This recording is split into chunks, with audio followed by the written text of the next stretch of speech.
Confidence is often misunderstood as something you can display outwardly through appearance, possessions, or the way others see you, but as Barack Obama powerfully expresses, real confidence is an inside job. It's not about showing off, being loud, or pretending to have it all together. It comes from the quiet assurance that you are enough, that you are capable, and that you can face challenges with courage and clarity. Obama emphasizes that genuine self-confidence begins with understanding yourself, your values, strengths, weaknesses, and beliefs. When you know who you are, you no longer depend on other people's approval or external validation to feel worthy. Too often, people tie their self-esteem to temporary things, money, social status, looks, or popularity, and when those fade, their confidence disappears too. Obama reminds us that true confidence is something no one can take from you because it is built on character, not conditions. He often shares how his own confidence wasn't always natural. It developed through reflection, discipline, and self-respect. In his early years, Obama faced doubt and criticism, yet he learned to silence the noise around him and focus on his purpose. He discovered that the secret to confidence lies in preparation and authenticity. You don't need to be perfect. You just need to be real. When you stay true to yourself, even your flaws become part of your strength. Obama believes that people who chase external validation often end up feeling emptier because they are trying to fill an inner gap with outside approval. But when you build inner confidence, it becomes unshakable. You no longer need to prove your worth. You live it naturally through your actions and mindset. He also points out that confidence doesn't mean arrogance or pride. It's about being comfortable in your own skin and being open to growth. True confidence allows humility because it's not fragile. It doesn't need constant defense or attention. When you are secure inside, you can celebrate others' success without feeling threatened. Obama encourages everyone to practice self-reflection and gratitude daily because these habits strengthen your inner foundation. Confidence isn't born overnight. It grows when you keep promises to yourself, take small steps forward, and learn from every challenge. By trusting yourself, staying disciplined, and embracing who you truly are, you build the kind of confidence that lasts a lifetime, quiet, steady, and powerful. Barack Obama often emphasizes that confidence is not something that appears magically. It's something that is built through preparation and effort. When you prepare thoroughly, you give yourself the best possible chance to succeed, and that process naturally creates confidence. Obama has often spoken about how he prepared tirelessly before every major speech, debate, or decision. He would study, practice, rehearse, and think deeply about his message until he knew it inside and out. That kind of preparation removes fear because uncertainty is what creates anxiety. When you know you've done the work, you don't need to fake confidence. You simply have it. Obama's calm and steady presence, which so many people admire, didn't come from luck or talent alone. It came from hours of preparation behind the scenes that made him ready for any question, challenge, or unexpected moment. He also believes that preparation shows respect for yourself, for others, and for the opportunity in front of you. When you take time to prepare, you're telling yourself that you deserve to do well. You're also showing others that you value the moment and the people involved. Obama explains that unprepared people often rely on luck or charisma to get by, but those things fade quickly. Real confidence has substance behind it.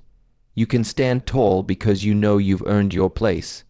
That's why he encourages young people, students, and professionals to focus on doing the groundwork every single day.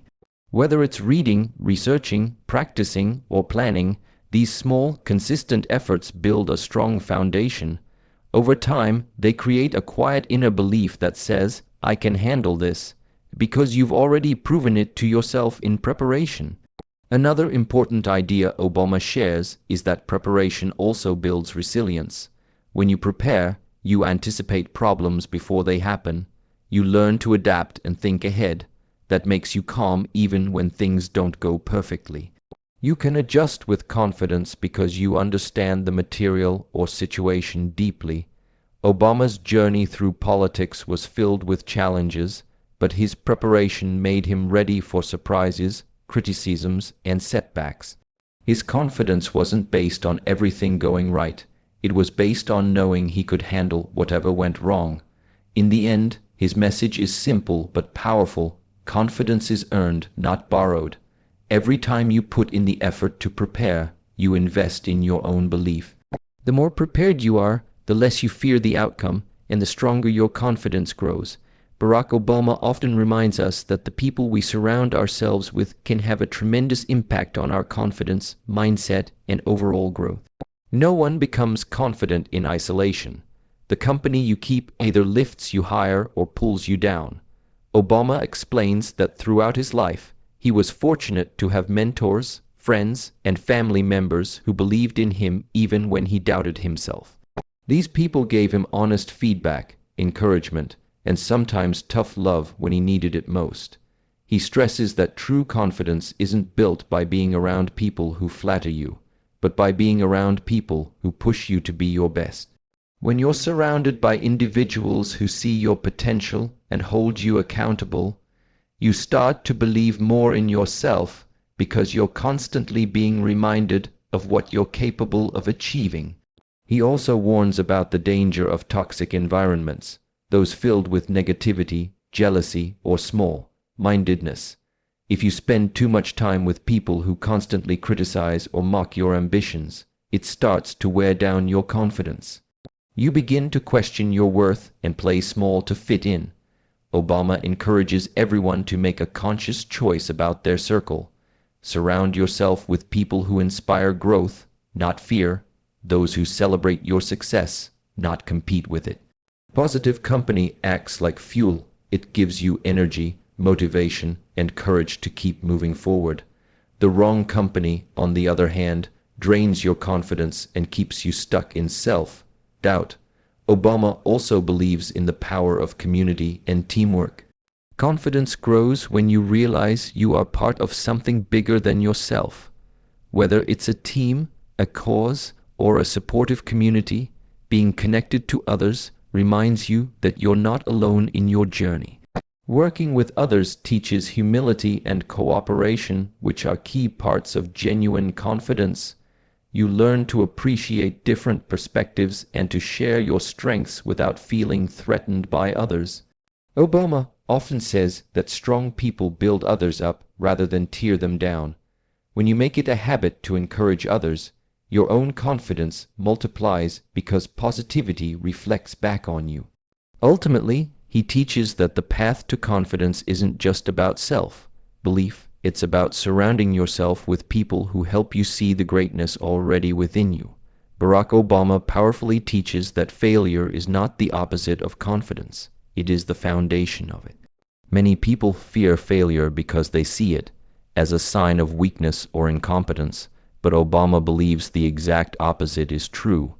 Every failure carries a lesson that shapes your strength, resilience, and character. He often shares how his early political defeats and personal challenges helped him grow into a better leader.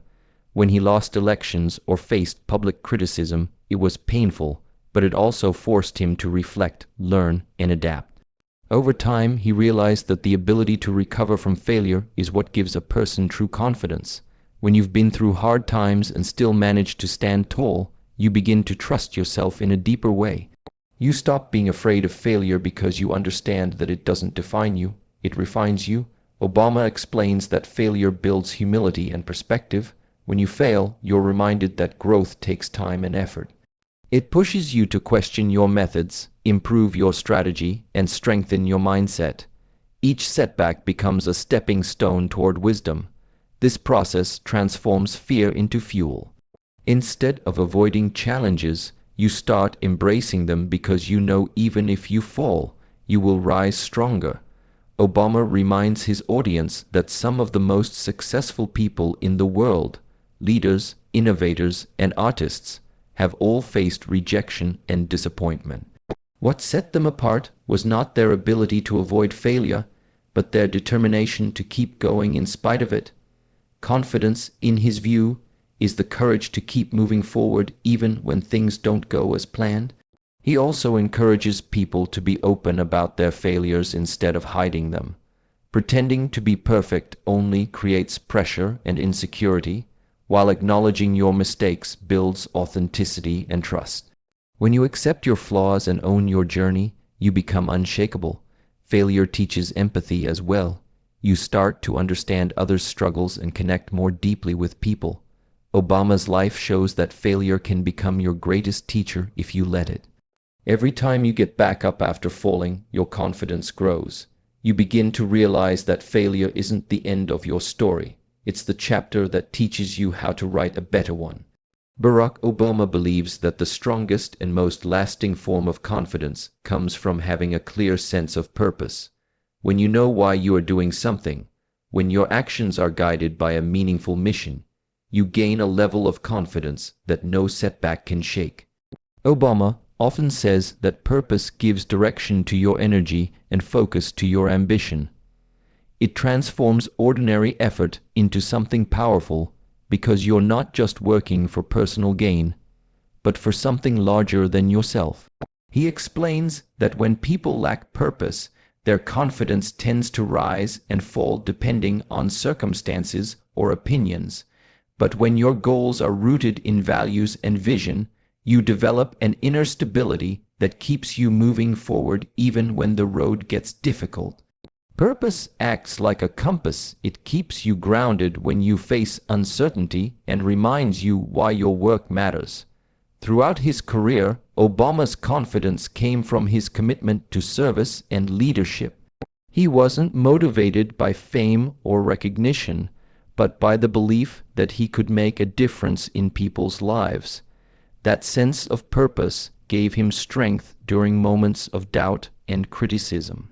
He encourages others to find what truly drives them, whether it's helping others, creating something meaningful, or contributing to a cause they care about. When you align your actions with your deeper values, you stop chasing approval and start living authentically. This authenticity naturally builds confidence because you are living in harmony with who you are and what you believe. You don't have to pretend or prove anything. Your sense of direction speaks for itself. Obama also emphasizes that purpose brings resilience. When you're pursuing something meaningful, obstacles don't discourage you. They challenge you to grow. You begin to see setbacks as temporary, not defining. Purpose makes you patient, determined, and hopeful because you understand that progress takes time. Confidence built on purpose is quiet but powerful. It's the steady belief that what you're doing matters, even if others don't see it yet. Obama's message is clear. Confidence without purpose can fade, but confidence rooted in purpose lasts forever. It gives you courage when you're afraid, clarity when you're confused, and strength when you feel weak. Once you find your why, every action gains meaning, and every step forward becomes a reflection of your true confidence.